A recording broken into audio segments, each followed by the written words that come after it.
Hey, you guys, and welcome to Legacy and Lattes. My name is Portia Wood. I am a generational wealth planning attorney and one of your amazing podcast co hosts today. And I'm here and joined by the fabulous. Shar! Hello, everyone. My name is Charlene Berry, but my friends call me Shar.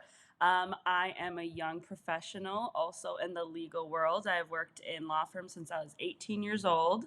I am an operations manager. I am a social media guru sometimes. I am a justice warrior and just a young professional navigating life right now.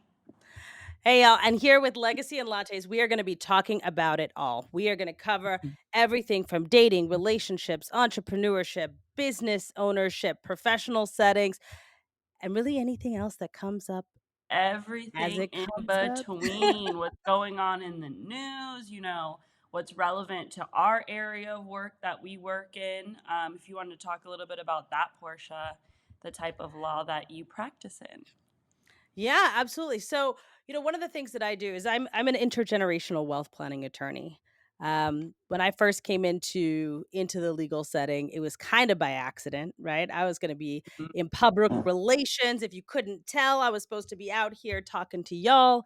And, as I was finishing up college, I got rear-ended by a drunk driver, and that sort of sent me down this pathway in the law that exposed me to so many different things. And Wow. every step and journey kind of was leading up and preparing me for the next thing. So I ended up working in criminal law in Baltimore City. I was a prosecutor for 5 years. Coming out of there, at the same time, there was all of this social unrest. So you're talking about Trayvon Mm, Martin, Michael Brown, Tamir Rice, Alton Sterling. Like, you just the list goes on and on and on. And I couldn't sit idly by anymore. So I got Portia. up and I started protesting. Right. Oh, And it's hard to be a prosecutor. Right, in a town where Freddie Gray happened, one of the big uprisings, while protesting sort of police brutality. And so mm, from there, I went and did a dual LLM at Pepperdine University School of Law in alternative dispute resolution and international commercial law. Because for me, I felt like there has to be another way that we can resolve disputes than this system that is clearly broken, right?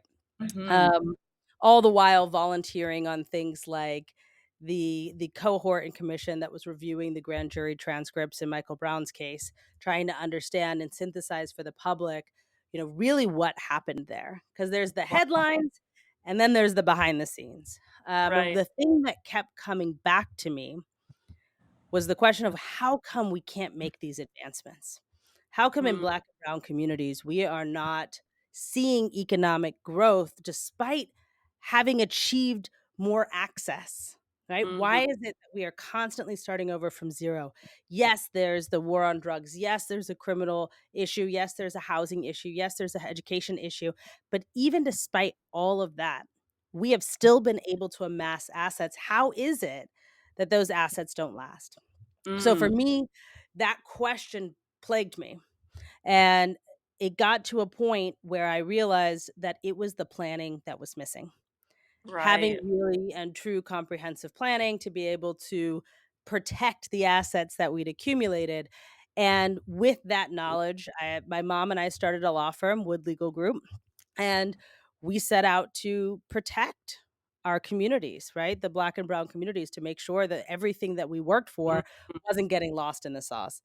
So that then led and transitioned or evolved into Black Trust Fund Kids, which is, an additional educational aspect of our not of our law firm, but it runs in tandem with our law firm because we realized that what was lacking was education. People mm. didn't know what they didn't know, and as Exactly. lawyers, yeah, right? Like, we don't know what we don't know. We How do don't. you We know how to protect 100% your don't. house if you don't know how to protect your house? Exactly. And who's gonna tell you that? You are. Me You're the now, but, expert. like, before that, it was no one, right? Nobody was telling us, and so No one.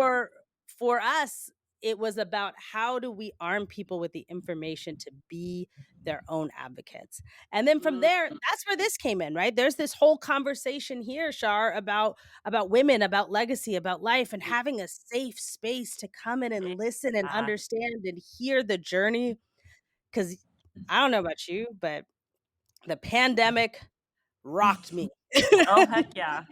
in Heck reprioritization, yes. right? Heck So, yes. yeah, Massive that's claps who to I am. that. Yeah, I mean, but that's Smashing who I clap. am, right? And who are Yeah. you? Who are you? Tell us you. So it's so interesting because I feel as the reason that we get along is because we have such a parallel to our story. And I think in Yeah. the legal system and how some people, some people grow up thinking, oh, because I can argue all day, I want to be a lawyer, right? Or I want to do this, that. And Not what a good found trait. it's not. It's like, okay, but it's more than just arguing. It's being an advocate. It's standing up and Yeah. speaking out, right? And I grew up, I'm Panamanian, I'm Latina. I was a military family. My parents met when my dad was stationed in Panama, but he got out of the service and I grew up in a teeny tiny town in the middle of nowhere, Iowa. Tiny town. I was the only person of color. I was the only Latina, but my family and my mom specifically never let me forget my roots. And every opportunity that I had, that I went to college, that I got educated, that I was able to have a voice, I learned our community needs these resources. And when I went to school, I thought I was going to be a doctor. I was on the path to, I'm going to be an OBGYN, I'm going to do this, I'm going to do that. And my life changed when I walked into a law firm and I met a client that was Spanish speaking that got rear ended, and the person who had rear ended her pretty much told a lie. And because they Mhm. witnessed and they knew that she could not speak English, she couldn't advocate for herself, right? Yeah. And because I got to go and translate and I got to hear her side, and for once she felt understood during that Mm. entire process, I just Yeah. felt so empowered. I'm like, what am I doing? Like, I can make a difference and firsthand. And I got involved with my sorority. I joined a Latina sorority on campus. Like, I found, what I was passionate about and helping Mm. people, being a resource. I was a first generation college student. I was navigating, filling out a FAFSA. Like, my parents were military.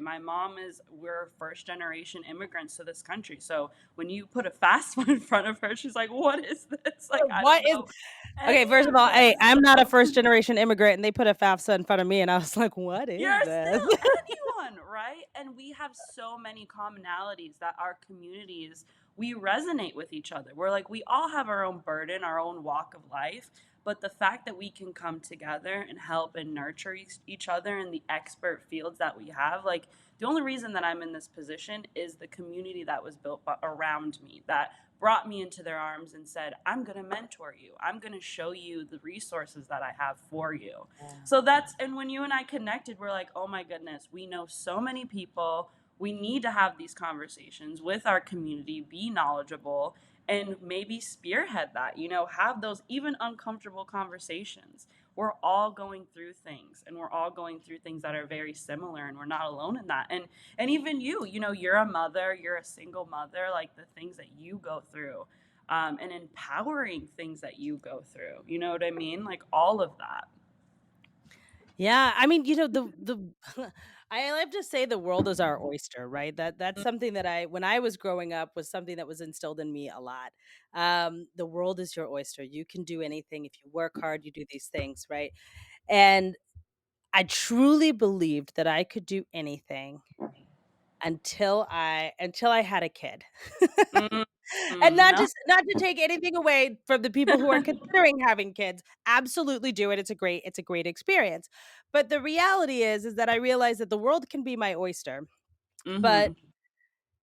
there's priorities. You gotta make choices, Mhm. right? And so having flexibility in those choices, you're always going to sacrifice something, because I think Right. it was Shonda Rhimes Yep. who said it best. She goes, "I can have it all. I just can't have it all at the same time." Ain't Right? that the If I'm doing truth? great, right? If I'm doing great at work and I'm out here and I am killing it, then something is being sacrificed at home, Yep. right? Yep. And if I'm at home and I'm killing it and I'm crushing story time and bath time, something is not getting done at work. And so while I can have it all, I can't have it all at the same time. And I really got to credit Rachel Rogers. And I know there's a lot of other people, but Rachel Rogers is the one who really impacted me, which was about outsourcing, right? Mm. Not being afraid to outsource the tasks that I didn't have to do. Mm. And one of the first things she tells people is outsource laundry. You will save Yup. hours a I week hear in that. washing and folding laundry that you can Yep. never get back. It doesn't make you any money, and Mm. it doesn't give you any more time with the people that you love and care about, and it Mm. doesn't put you in a good mood, right? Mm. Like, some people find it cathartic, but it doesn't put you in a good mood. So, Right. when I think about you talk about being a solo parent, you talk about, being an attorney and being in these spaces and being an advocate. All of those things are part of my identity, and to feel successful in them, Mm. because oftentimes I feel like I'm not doing enough on one end or the other, right? Mhm. Because there's so much need in the community for So education, much. and there's only one of me, and there's so much need at home, and there's only one Ugh. of me. One of the first lessons I truly learned on how to manage was outsourcing, and Mm. that has been a hard lesson to learn. And don't you think, like, the outsourcing goes hand in hand with finding resources within the community that can do it better? I think Yeah. we as women, like, we want to be business women, we want to be good mothers, everything that you're saying, and sometimes it's like, okay, someone else can help us. It took a village. Like, I come from a Mhm. culture where it takes a village to raise a kid. Like, you can be the Absolutely. best mom, best dad in the world, but they still need other people around them. It's the same thing as being a young professional. I can be type A personality, this, that, and the other. But if I don't have mentors around me or people guiding me that and saying, this is how I did it, you're going to do it a little bit differently, but let's get to where you want to get to, and having these conversations, like, it's insane. And even the outsourcing of the laundry, like, it's such a minuscule task, but you're 100% right. Like, we think, okay, I'm gonna get that done. Like, that's part of my daily task. And it's like, how about you pay someone to do it for you? And I would love Yeah. that. It's a modern concept though, right? Because, I think about the lessons that I've gotten from my own parents and just the generational differences that come into play. My mom's generation was really the first real beneficiaries of the women's movement, right? The women's liberation Mhm. movement. And I don't mean, in the right to vote. I mean really getting access, like true access in the marketplace, right? Yeah. Really being able to get out and get jobs, not going to college with the expectation to just find a husband, but to truly be able to Mm. self-actualize, right? And Mrs. many people Degree are like, to them. it's like, and even then, Yeah. there were many women who were still expected to make a choice, right? Mm. Career or family. And they may be really educated. Like, my mom was in law school at Mhm. Berkeley when she and my dad got married and when they started having kids, and she left, right? She did not complete, Berkeley at that time. She left Right. that dream behind to fully focus on her kids and to raise us. Mm. And I think that I won't say that she ever regretted it, right? Because, like, we're great, but but I think that there was a certain element of I didn't actualize my potential because I didn't necessarily feel like I could be good at both, right? Mm. And some of her classmates, particularly, the female classmates have gone on to be judges and other things, and yeah, they didn't have as many kids and, maybe Right. their kids weren't, Exactly. um, as successful, but I think she always sort of thought about that. So when she was raising us, it was like, "Go out and get your dreams, be really independent, don't ever, Mhm. don't give up on the things that you truly want." Right. And so now then you have these, like, almost hyper independent kids, and now that I have a child, it's interesting the lesson of, like, okay, you have to be a boss, but your house always has to be clean, and you need to have Mm. dinner on the table by 7, but, like, you also need to, like, provide and do all of these other things by yourself, and, like, we're Right. here, but you have to do all of these things. And Mm. it became a burnout situation for me, particularly around Mhm. COVID, where it was like, I can't Mm. be all of these different people Oh my all at the goodness. same time, I already don't sleep very much, and team no sleep is huge, you know what I mean? Yep, yep. And it's like, you just can't do it. So outsourcing and giving myself the permission that I Mm, wasn't a failure as a mm. mom to, like, bring in housekeepers or someone who is gonna come and do the laundry, and not even come do the laundry, like, taking it to the fluff and fold and being like, "You do it," Yep, right? yep, Like, exactly. "I'll Give come back yourself and pick it up later." grace. Give Yeah, yourself giving grace. grace. Oh my gosh, and I think so, and this was me, like, speaking of COVID, speaking of giving yourself grace is I was a young professional. I graduated 2019. Immediately Mm, I was told, go get a job, or you're graduating college, go get a job, get into the corporate cycle. And it's like, what if I don't want that for myself? What if I see a higher right. purpose? Like, I fell in love with traveling. Like, it's Mhm, it's it's such a balance that exactly, like, I'm not a mother yet, and someday I would like to be, but I mhm, would also like to achieve my needs, like my wants. Like, I want to see the world. I want to go out and adventure. I want to meet, random people and do all these things. And I think 20 like COVID serves as a catalyst for that, where people, mhm, like, the light came on that's like, whoa, I can slow down, I can prioritize the things that truly mean the most to me, and not also be mhm. perfect in all of it, right? Like, I just went to France and I was there for a month, and I was like, okay, I'm traveling, but this is kind of exhausting being here for a month. So you start learning those things and you start growing, right? And to Mhm, give each of us a little bit of grace, because we were so, like, harped on, like, go to college, go be a boss lady, go be a good mom, all of this.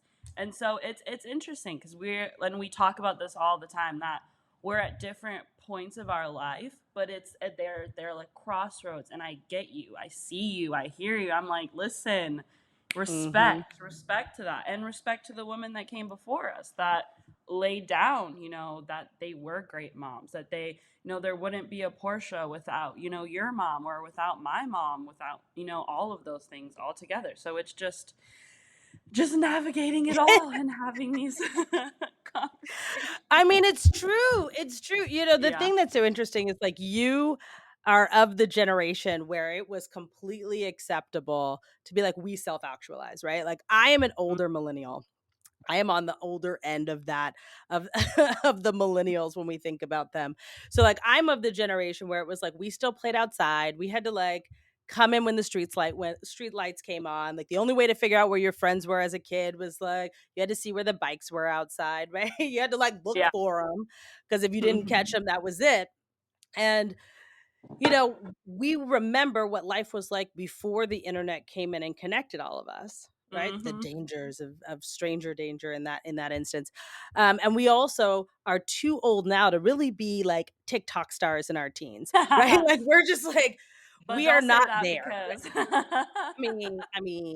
But like, we just aren't there, right? We're in this, like, weird sort of Mhm. forgotten generation, where we watched the American dream die right before us. And so Mhm. we were that generation, much like you're talking about in the immigrant experience, but we were that generation that were sold this dream of, you can get the American dream, right? You Right. can buy a house, you Yep. can be comfortable. The goal is six figures. The goal is $100,000, and you'll be great. And if you go to You'll be school and you go to college and you get this education and you go to grad school, you will attain, right? You will have earned your space, your slot in the American dream. mm. And you talk about coming out of college and it's COVID. Imagine coming out of college and there's a depression, Mm. essentially a huge recession and basically a depression, where the African American community lost 50% of its wealth in the housing boom, in the housing bust, right? So we have this whole big bust because big banks are screwing people over like they're still doing now. And the American people are basically on the chopping block. We see all of this wealth lost almost in an instant. Nobody's hiring, right? So you see a bunch of people who are like, I don't know what to do. There's no jobs. I've got my, my undergraduate degree and there's no jobs. So we're just going to go back to school. We're going to go back and get an education. But not only were there no jobs, but the cost of education had got up over almost, 1,000%. So now when you could have worked a part-time job and paid for your education, you're taking out loans that are gonna put you in the hundreds of thousands of dollars of debt by the time you get out. I have law school classmates who went in 2008, which is when I went in, which Mhm. is right at the beginning of the crash, and we came out the people who came out in 2009, 2010, they still hadn't found jobs by the time we were graduating.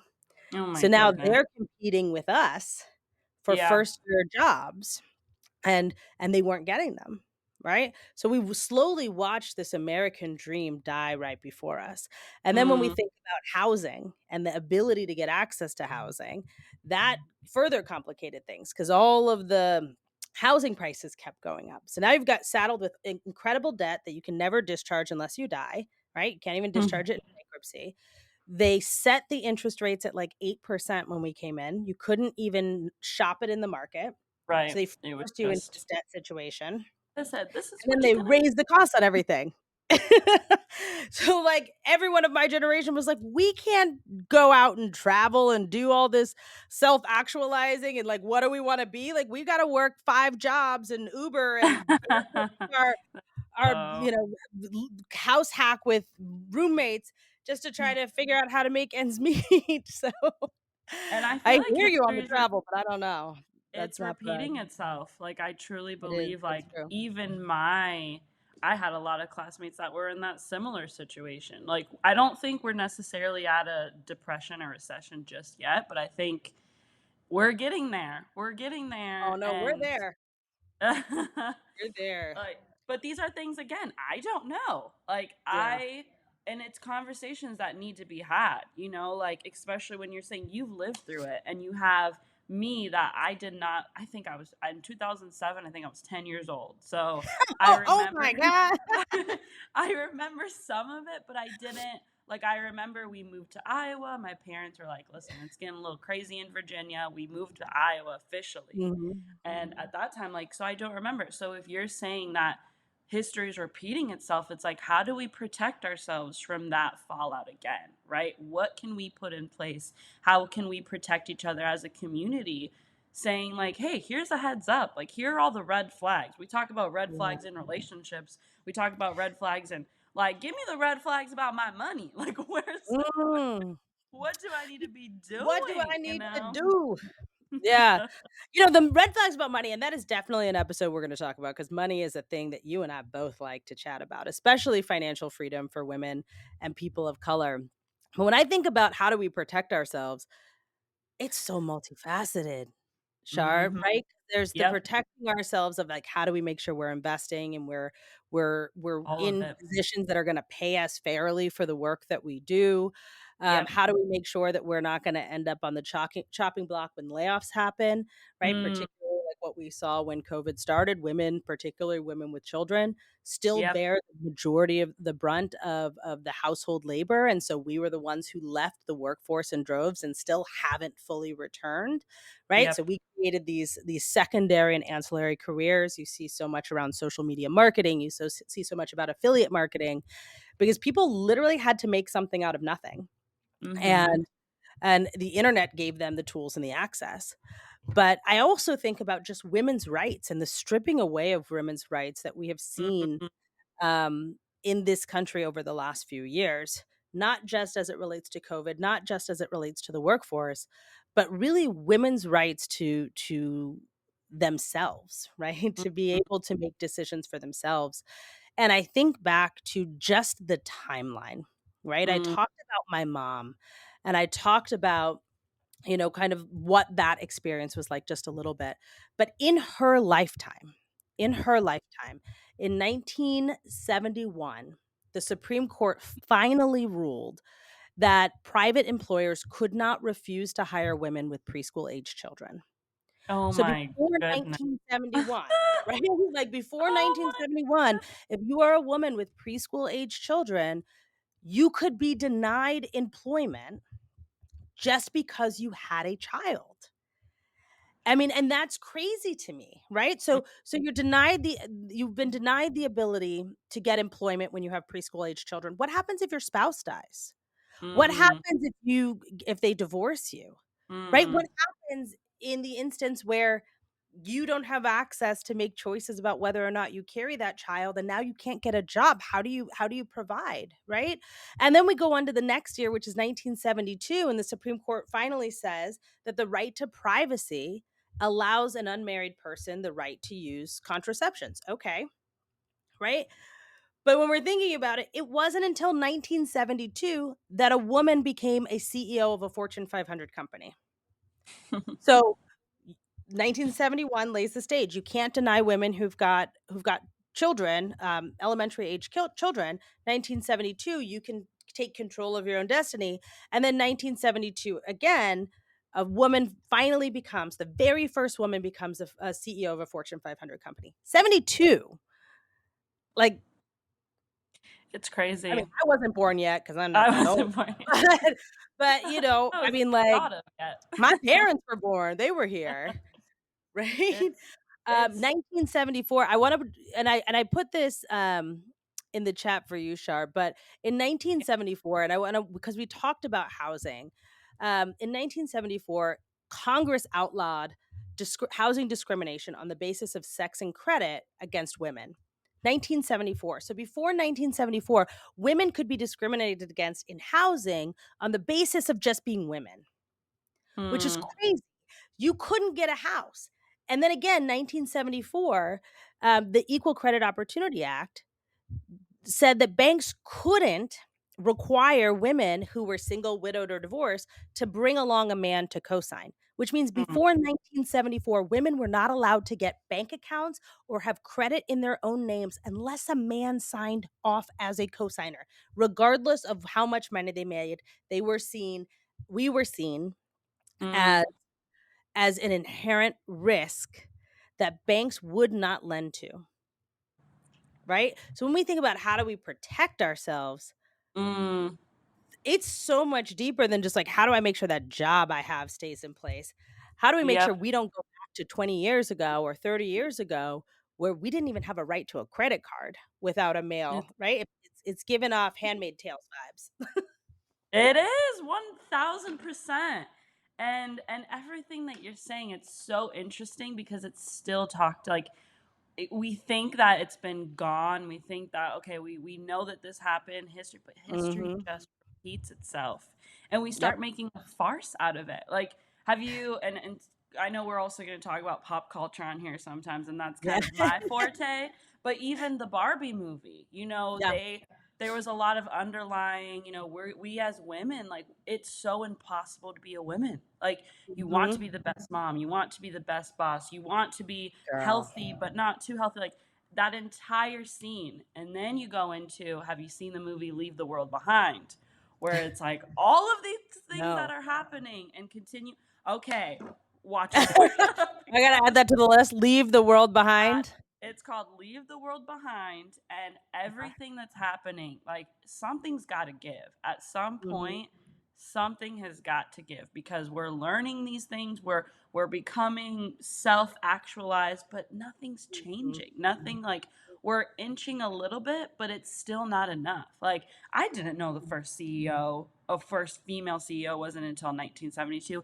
Even if you go, and I came from the consultancy space. I took a little break from the law firm and from the Mm. legal world and did consultancy for a year. And in that space, like yes, there might be a female CEO, but then what's the board look like? What Right. does, the next, the her next colleagues look like, right? Like it's still men. It's still we're still being regulated. My body's more regulated than a weapon. Like how is Yeah. that how is that okay? Like okay, I Yep. can go, like it's crazy. So having these conversations and knowing these, like we want to have these, but we want to also talk about it, but how do we create solutions, right? How do we protect ourselves, protect our community, protect the people that are around us, right? It's insane. I want to say a little snippet of the Yeah. Barbie, like because it it Do it, do hit it. it hit so well. She goes, so this is America Ferrera, and she's talking about, and you gotta watch. Have you seen the Barbie movie yet? I haven't. I Oh know. my goodness. Girl, when have I told you about I am a solo parent, I run a law firm, I run an education company, I've got an education TikTok, I've got now this podcast with you, and I'm trying to do this All stuff the well. I got a You real know estate what? business, girl." I will schedule you to watch the Barbie movie. I She's like, will "I'm put gonna it put it in your schedule." I will put it on the calendar. I will say Portia Barbie movie. It's so hard hitting, like truly. And what she Okay. says is it's literally impossible to be a woman. You have to be so beautiful and so smart. It kills me that we don't think that's good enough. We have to be extraordinary, but somehow we're always doing it wrong. And then it's a lot deeper. But then at the end she says, "I'm so tired of watching myself and every other single woman tie herself into knots that people will like us and value us and appreciate us and say like you're doing good." And if all of that is true for just and she's talking to the doll because the doll has an existential crisis, right? Right. Can you imagine being a real woman? Like a Mm, real person going through all of these things and just having to be extraordinary, right? And mhm. it's crazy. And I just don't even know where to start. Where do we I begin? mean, that hits so tough because it's so true, right? It's so true. And I know this was like our intro episode, but now we are just going so deep into We're it now. deep. We're Like we did whatever. Like I'm in for it all. We told y'all we were going to come I all the say directions. unhinged. Unhinged. Unhinged. I told my friends, I was Unhinged. like, you wait, we are unhinged. We're real. Because I also feel as though we have to be polished. We have to, and we can be, but sometimes it's okay to not be polished, right? Like, we get 100%. to be mad. We get to be angry. We get to feel the things that we want to feel and be 100. unapologetic about it. And 100. And the numbers don't lie. And the reality is like, yes, people are talking about this. Yes, people are saying it. Yes, people are marching in the streets. But like, let's just synthesize this from all aspects, right? We are yeah. career women from different generations. Mm-hmm. Elder millennial, young millennial. Are you a I don't millennial even still? know, to be Are you honest. a zennial? I'm a Like, where are 97 you? You're in there baby. somewhere. You're like a millennial, zennial, so In the Gen X. middle. No, not Gen X. Gen Yes. Z. You're like Gen X. No, that's wrong. But it's like we have to be able to talk about where we've come from. We have to be able to talk about and laugh about and cry Heck yeah. about the things that are going on. We have to be able to look at it and bring other people in and educate ourselves and educate others because we can't win in a vacuum. And too Mm. often we're working so hard. I mean, if you just look at the numbers for women, right? One Yep. third of solo mothers live in poverty. One Mm. third. There is an unequal 20% wage gap between men and women. 33% of women are likely to be abused. 4.7 million women in America experience physical violence by an intimate partner, right? We have 19% of all members of Congress who are women, and these are people who are making our laws, right? Of all 50 states, only 4 states have governors that are women. Only 4 of all 50. And of Fortune 500 companies, 25 are led by women. That's only 5%, right? When we think about these numbers, and this is something I actually re-remembered the other day. I saw a video on it and I re-remembered, and it just blew my mind. And I don't know if you know this. Do you know, and I don't even know if we can say this on we're gonna say it anyway. Do you know when marital rape became outlawed in all 50 states? Don't, oh my goodness. Is it Just guess. even outlawed? Is it even outlawed? That's a great question. But just take a guess. When do you think that was? 1980s. That is actually a really good guess. Look at you. What year were you born? 97. Okay. So on July 5th, 1993, Oh my. 4 years before you were born, it finally became outlawed in all 50 states in the United States that women and men, right, but that Mhm. marital rape was a crime. So when we talk about like protecting ourselves, there's the financial, there's the economic, there's the societal expectations, there's the All of legal it. ramifications, there's the ability to like self actualize, right? Travel, Mhm. spend time with girlfriends, have a sounding board. Yep. Um, all of these things are the things that feed and nurture our existence. That's how we protect ourselves. And and guys, this is not against you. Just so Right. this Right. we can have a Yes. conversation and not be in the male bashing section. But Exactly. But this is where it is, right? And this is what Legacies and Lattes is all about. It's how do we Mhm. create our own legacies? How do we create a space for us to chat, to share resources, to share stories, to educate one another, to Yep. make each other laugh, right? To console each other when 1000%. when we inevitably need to cry, and to keep picking us back up so that we can keep moving forward. Because while the stats I read were harrowing, if you will, right? There are so many more stats that just show how incredible we all are. Mhm. Yep. You know, we are single-handedly carrying this country forward in many Who ways. run the world? Girls. Girls like who in the world? See, Beyonce crosses generations, All of crosses it. generations. All of it. Oh my Queen bee, lay it goodness. down. But especially women of color. We are the Mm. moral compass of this country in many instances. We are the people who stand out in picket lines. We're the people who push behind political candidates. We're the ones who come out and vote in droves, That much part. more than other people, right? We are Yeah. often the ones who are pushing it forward and the ones who often never get any credit. So, cheers to changing that today, right? Cheers. Cheers. How's that? Cheers Do to I our have my lattes. latte? I don't. I've got my LaCroix. I'm a little under the weather, so I had to Oh, nix the coffee today. I Can't always tell thought you. that it was pronounced LaCroix, like the shoe. I was like, what? LaCroix? I don't even know what it is to this day. Oops. Well, all right, LaCroix. Yeah, no. Mm-mm. After all Drinking. that time you just spent in France, Oh my you're still gosh, on and it? I went and I was like, I'm gonna learn French. I speak Spanish, so I'm like, it'll go hand in hand. No, they Yep. knew. They knew. They're like, don't even try, homegirl. Like, They're like, no, "It's but a in French. Latin-based language. We can do it." Mm-mm. And that's a whole nother thing. Like, you go to other countries outside of the US and they laugh at us. Like Oh, they yeah. laugh. They're like, "You guys are still in the 1800s. Like, Mhm. what is going on? Where do you even begin?" Like, we are Yep. supposed to be the country that people saw as I can go and get the American dream there if I get there, you know. And even so many immigrants, like I have people Mhm. even my own family that they're like, "Yeah, we came here and we wanted to do, but we can't."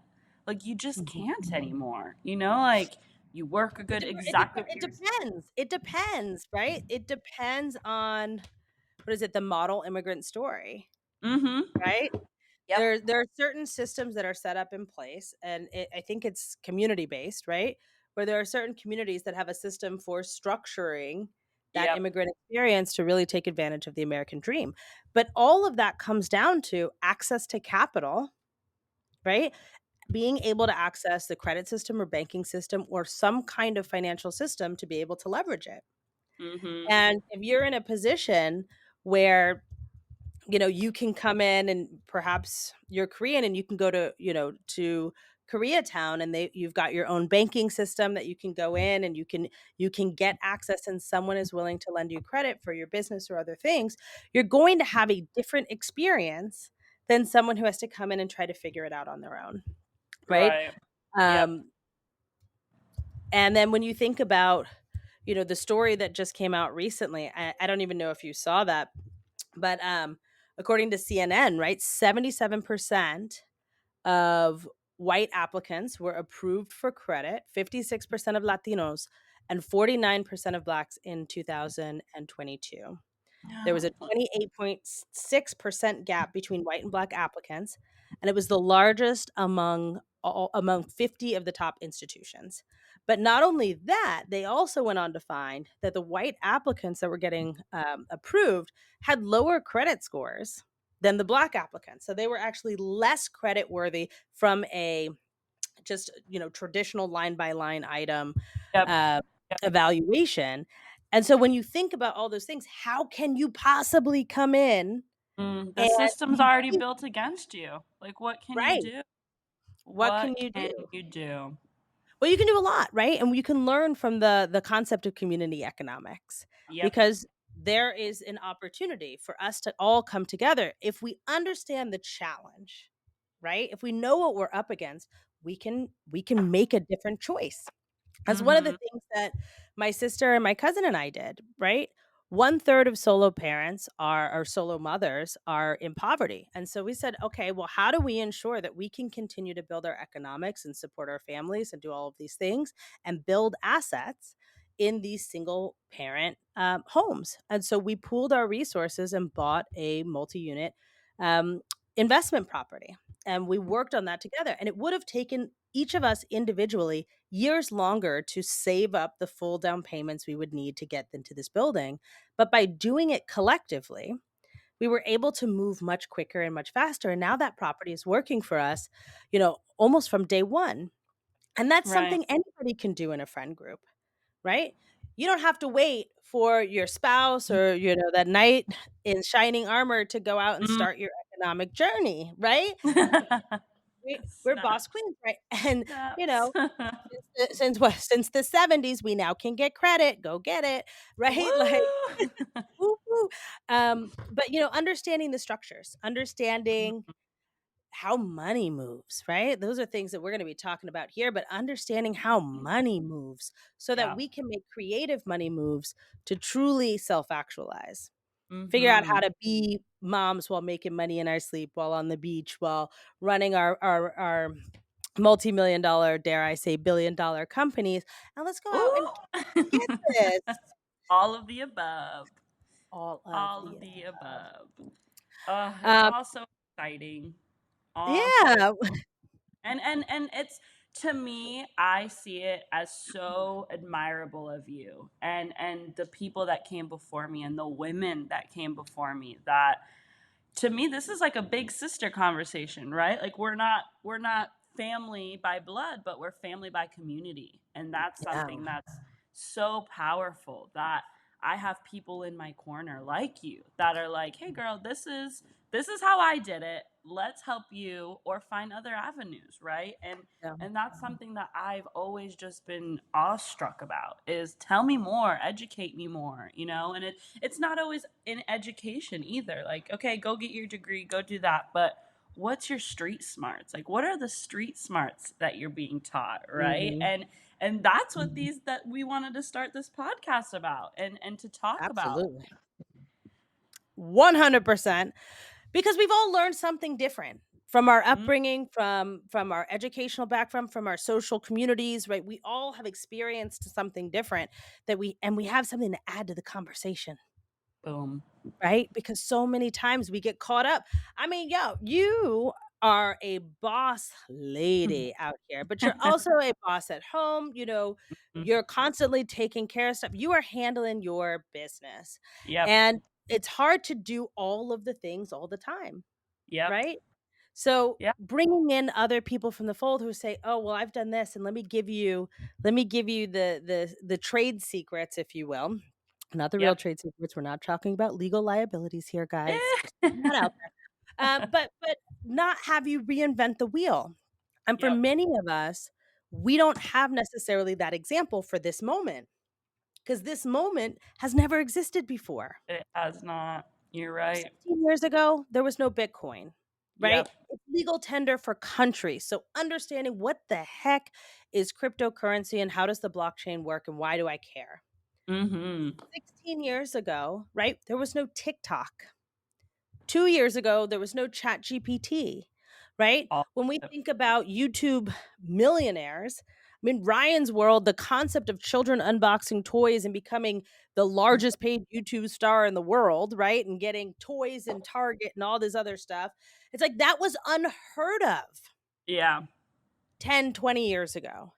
And so now when we think about how do we navigate this new age economy, and this new age America and this reshaping of this American dream, which is 100% different than whatever my generation was sold, right? Mm, mm, How do we navigate? We're the elders, right? mm, Of the people who are coming up after us, but they've got way more information and access than we do mm-hmm. because they grew Yep. up in it. So it's Yep. how do we bring them into the conversation and instead of what sorry Gen X, but you did, what the Gen X kept saying about the millennials and how we were lazy and didn't wanna work and, put in the hard work and rub some dirt in it. Instead of separating people out and saying that they're just not willing to work hard enough, truly bringing people in.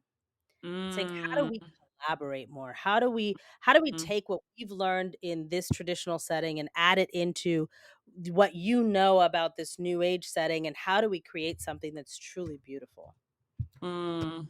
So, We need that. We need that right now. The way that the oh, world's going, the way that it was going, like we need girl. that. We need community. We're going back to our primitive, and that's Mhm. conversations that I've had before, that we got out of the corporate wheel. That was get in the corporate wheel, da da da, work, make money, da da, etc. And now it's going back to community, going back to let's slow down a little bit. Like we're not a Yeah. McDonald's drive-through just because you asked for something you don't. That's always my thing. I think on my on my tombstone someday, here lies Charlene Berry. She would like to remember that she was She was not not a dive. not a You drive-through. can't have it your way, okay? You cannot. But we can help you get your Right. way at some point. But also, it's instant gratification, right? And I Yeah. think my generation, and especially the generation after me, is because we have our phone. We have that instant gratification. We can order clothes and it lands on my front doorstep tomorrow. Like the times, Drones. it's insane. But how do we navigate all of that? How do we get back into like within ourselves, within like our true purpose and our true like what we're supposed to be doing, and that's community. I truly Yeah. believe that. The No, it's ability to true. help Yeah, but it's interesting because you say, "How do we get back to our true purpose?" And, like, when I hear that, and I hear that we've got drones delivering packages and that, like, we get things overnight and all of this stuff, right? For me, it's like, how many jobs are lost? How many mm, people are no longer able to feed their families and be a part of that community? And then when we're talking about, the American dream as it is still structured, even though it's crumbling, it's not gone, and so we don't have any social safety nets. And who are the mm, people who are impacted first, right? The yep, people who are impacted first are always women, particularly yep, women with children, and then it's minorities, and it's Black and brown people, right? It is mm, That's typically who's impacted first when we see these shifts because of the way the structure has been built over the last several centuries. And so yep, when I hear you say, "Oh, we've got drones and we've got our packages coming overnight and all of these things," all that says to me is that there's so many people who are out of jobs because they've been mm, taken over by technology, and that is only going to get worse. And now what do we do? mm, Right? How do we create not necessarily a social safety net, but a new age economy that educates people to be able to self-actualize? It's mm, the same concept, right? It triggered me from a different pain point. mm. I think that's the generational divide, but we're all coming to the same conclusion that Exactly. it Yeah, that it's community, it right? is. I agree, and they'll learn. They'll come around. Every, everyone will come. You need to watch the movie Leave the World Behind because it's I so will. crazy. You gotta put it in the chat for me so that I I can watch do. it. It But I is, mean, it's true. I don't know, man. It's true. I can't even tell you. but it's I amazing don't that know. we have Can't these even do it. conversations, that you have similar concerns and I have concerns as you, and you bring up concerns that I didn't even know about. That I'm like, all right, let me jot down. You're like, "Oh, damn." It's so funny because I have these lists like reasons to not get married, reasons to not have kids, like, but they're funny things. Like it's funny things. I watched a TikTok the other day, and this is actually going to be kind of gross. Let me try to PG it. But a woman was like, "You want birth control?" My daughter came to me, and she had like brown dirt under her nails, and I asked her, "Where is that brown dirt from?" And she was in the It's not dirt. bathroom and It's not realized, dirt. "Oh, it's not It's not dirt." dirt. It's not And I dirt. remember going, reasons to not have. But then it's Wait, so like, as you see the door moving behind me, it definitely oh, makes things a little bit grosser from time to time. But I did a TikTok and it was like the 5 things you need to consider before you get married. And I know we yep, can delve deeper into this because we are running out of time on this episode, y'all. So I'm gonna put a pin in that for now. But if you want to check out that TikTok, go to Black Trust Fund Kids on TikTok, and you can check out my video on the 5 things to consider before getting married. Um, and then we'll have that conversation later. But thank you for Yes. joining us on Legacy and Lattes. Stay tuned for our next episode where we dive deeper into the world of love, relationships, and everything in between. And until next time, keep building your legacy.